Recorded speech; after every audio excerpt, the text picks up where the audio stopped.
Currently, nasa lobby na tayo ng Hotel H2O. Checking in na. Hi, squad. Haggard na po tayo. Init, sobrang init. So yeah, room tour.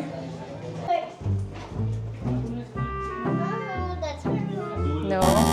Kaya nga eh. Parang. No.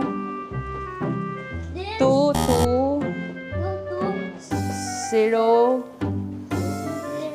2230.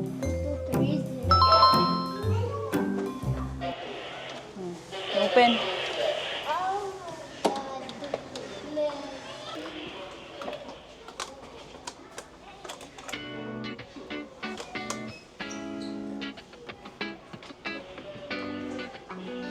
Wow, ang init.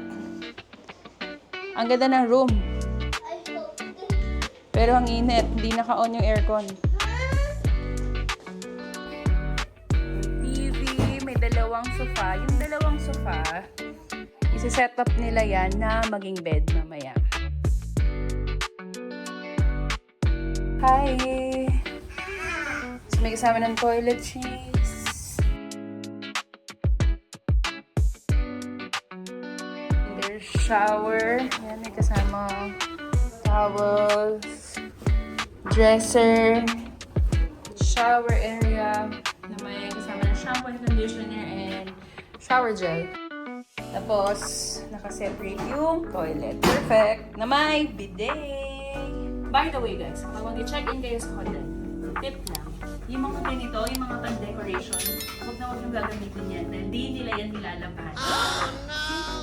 Here in Hotel H2O, kailangan mo itong ilagay if gusto mong palitan yung mga sheets ninyo. So, yun. Hi, squad! So, kakatapos lang namin mag-freshen up sa hotel room. Ngayon, magsiswimming si Riley tsaka si Papa. So, dapat kasama ako, kaya lang, ang galing-galing ko kasi mag-impake. Na-impake ko para sa kanilang lahat, pero para sa akin, wala akong na-impake swimsuit. Galing. So, manonood lang ako sa kanila. Para makapasok kayo guys dito, you need to have your QR code na binibigay yon upon check-in. Yan. So, make sure meron pa yun on. Tapos, meron silang swimwear policy na dapat yung sulit. Yeah. Okay.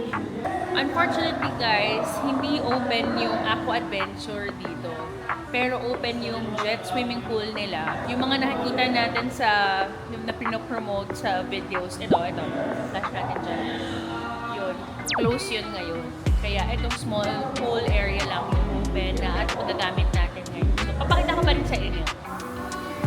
Meron silang towel rental for 30 pesos. Meron din silang locker rental for 30 pesos as well. Riley, are you excited? You're excited. Yung locker area. So yan, yung shower room nila. Hindi ko na kayo papasok dyan guys. Siyempre, privacy. Hi guys, I'm with Ate Jen. Ate Jen, hi ka naman. Si Ate Jen, yaya ni Riley for almost 2 years now. Si Jen! We're waiting for Papa and Riley. Enjoy na enjoy si Riley. Siyempre, swimming yan. Hindi ko na makita sila kung nasaan. So, somewhere there.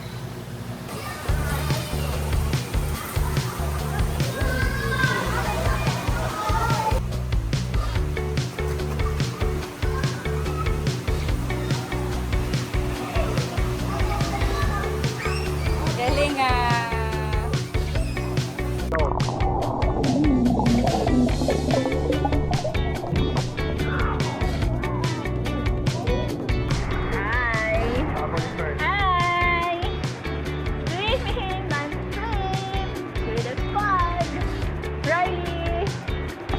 Ito pala yung view namin ngayon.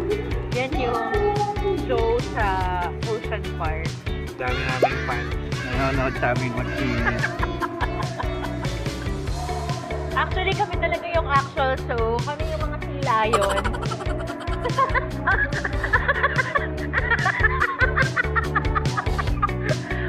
Clap your hands! Clap your hands!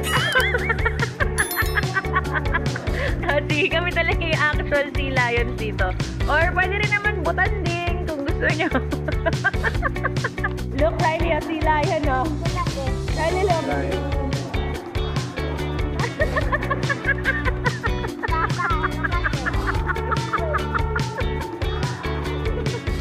Magpa-flying kiss pa yung sila.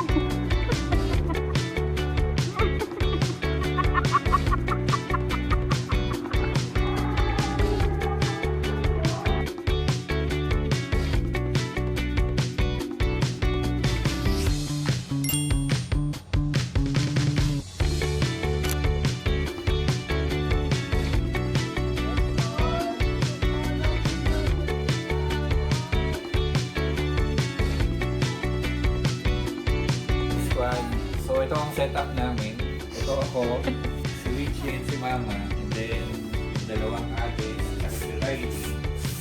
Inumbay namin yung bed para hindi mahulog si Riley, tsaka para mas maluwag sila. Ito yung bed, nasi-setup siya kapag kagabi. Papasetup niyo lang sa mga housekeeping nila. Couch talaga siya originally kapag daytime. And this room is really made for 4 adults and 2 kids. So yun talaga yung declared sinerch namin in Agoda. And by the way guys, don't forget to use my Agoda code to get discounts. For our dinner, nag-order na lang kami ng mga inasal at tinatamad na kaming kumain sa labas. Dito na lang kami kakain sa loob ng hotel room. Come on, let's eat! Riley, come on! Hi squad! So currently, we're here in Makan. Dito yung restaurant na nagsiserve ng breakfast ng Hotel H2O. So, yan. Say hi pa. Hi Squad. Morning. Yung breakfast choices nila dito, medyo somehow konti lang for the price of 600 pesos per pax. Yung room kasi nakiguha namin, wala siya kasamang breakfast. And I think para sa akin, mas okay nang wala kami kinuhang breakfast kasi hindi masyado sulit yung choices. So wait lang. Ayan, currently it's 8:19 in the morning. Ito yung soup nila, normal, masarap naman. Yung choices nila parang pansit, hotdog. Yung masasabi ko ba? Nalungkot ako, wala man lang bacon. Oo nga, no. For hotel breakfast, usually parang staple yan na dapat may at least bacon na option. Pero ang pinaka-option lang nila is hotdog, tausi fish, okra, and egg, scrambled egg, and pansit. For me, for 600 pesos, siya masyado worth it. Ang maganda kasi dito sa Hotel H2O, kahit wala kang breakfast, you can just simply order food sa Grab. Which is yun yung ginagawa namin everyday. So sila Riley sa room, nag-order lang kami ng Jollibee breakfast sa kanila. Para sa akin, mas sulit pa yun. Sorry, Hotel H2O. Nalungkot ako guys, kasi na-expect ko talaga may bacon. At least bacon or corned beef man lang, no? Hindi, hotdog lang. Nainggit pa naman ako kay Riley kasi ang breakfast ni Riley ngayon, corned beef. Sa area nila. Medyo rusty na, medyo luma na. I think kailangan na ng maintenance. Pero ganda naman ang view namin. Yung view namin, Manila Bay area. Mahangin dito sa pwesto namin kasi dito kami directly sa may door. Hi squad! So i-rate natin yung experience natin dito sa Hotel H2O. Pros and cons. Okay, start ka. Ako, cons muna. Negative mo. Go! Well, una sa lahat, hindi ko nagustuhan yung parking kasi para siyang first come, first serve. Kalaban mo pati yung mga guests sa Manila Ocean Park. So kahit na naka-check-in ka dito sa hotel, walang sure na may available na parking para sa'yo.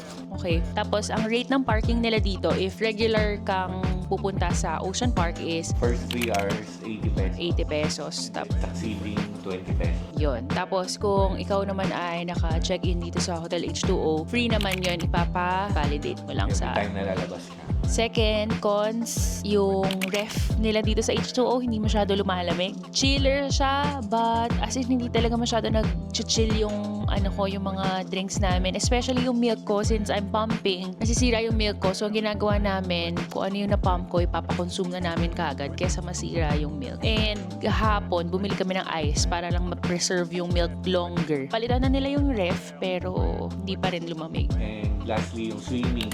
Yung process na pag-swimming sa medyo hassle. Ayun, kasi ang process of swimming nila is that pagkuha mo ng keycard, hindi pa nila binibigay mismo yung parang swimming pass. You have to go to the information desk dun sa may entrance ng Ocean Park para claim pa yung swimming pass. Then, tsaka ka palang karoon ng access sa swimming pool. So, yun lang yung somehow a hassle for us kasi sana binigay na lang yung swimming pass upon check-in na lang sana kasi pag ganon kami, so medyo hassle lang yung part na yun. Pero despite dun sa 3 cons, marami namang positive na nangyari dito sa Hotel H2O namin na experience. Unahin ko na yung pros dun sa room na avail namin. Perfect yung setup namin. Correct. Kasi no need for extra beds. Mm-mm.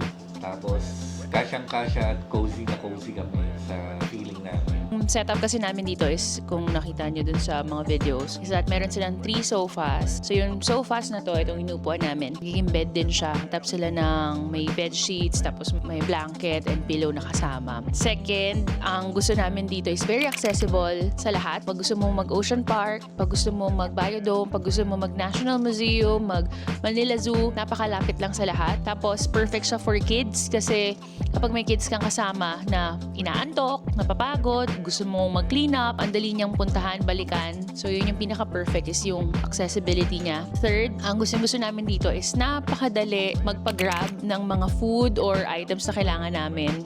Pag may kailangan kami, yun, isang grab lang. Tapos yung food namin dito, pinapa-grab lang din namin. Wala silang corkage. Pwede kayong bumili ng kahit anong gusto ninyo, drinks, food, anything, walang corkage. Wala daw silang room service kaya they allow this ruling. And also, ang cons pala na hindi namin na-mention is that yung hotel breakfast nila hindi ganun kasarap. And na-mention namin yan sa experience namin dun sa aming hotel breakfast experience na konti yung selection, hindi ganun talaga kasarap yung food. Wala man lang yung mga bacon. Well, siguro nagkataon, baka naman nagpapalit sila araw-araw ng set of menu. Pero unfortunately talaga walang bacon, walang sunny side up, wala man lang yung mga the usual corned beef, ganon. At least hotdog lang yung pinaka naging normal American breakfast na nandun. Pero wait, may may egg station naman. May egg station ba? Hindi ko nakita, sorry. So, Pero yun. ang nakaserve lang kasi is scrambled egg. So, hindi ko nakita lang pala. So, for Hotel H2O, sa tingin mo, ma-recommend ba natin to? For me, yes. It's a yes. It's a yes. Siguro kung if I were to score it, siguro 1 is the lowest and is the highest. Siguro 8 para sa akin to. Siguro ako mga 7. Oh, 7 sa kanya. 8 sa akin. Okay naman siya, especially kapag may kids kayo, sobrang practical niyang option. And guys naman, hindi din naman siya ganun kamahal. Very affordable naman yung price niya for the amenities, for the ganda ng room, sa ganda ng view. Talaga may mga very minimal cons lang. Pero okay naman, tolerable naman. Happy pa rin ang buong family. Eka, tanungin natin si Riley kung happy ba siya sa Hotel H2O experience yan. Riley, come here, come on. Interviewin natin si Riley. Riley, are you happy dito sa Hotel H2O? Yes. What's your favorite part dito? Dito sa Hotel H2O, do you like the swimming pool? Yes. I had fun in the swimming pool. She had fun in the swimming pool. Gusto niya pa Would sa... you like to come back here? Yes. Would you recommend this to our viewers? Yes. Kailan mo gusto bumalik dito? Maybe on Saturday. Saturday. Next week agad. So, dito na nagtatapos ang ratings namin para dito sa H2O. Sana may natutunan kayo and may nakuha kayong tips. So that's it, guys. I hope marami kayong napulot sa aming experience, and as much as possible, we really want to share our honest review dito sa Hotel H2O. Given the fact na medyo matagal na tong hotel na to, ha. But yes, no, masaya pa rin kami sa experience nito. We hope that you will like this video, subscribe to our channel, and Notification bell. ayun, hit the notification bell for our future videos. So, yun lang, guys. Bye, squad! Bye, squad! Thank you for watching! Woo! These are the price list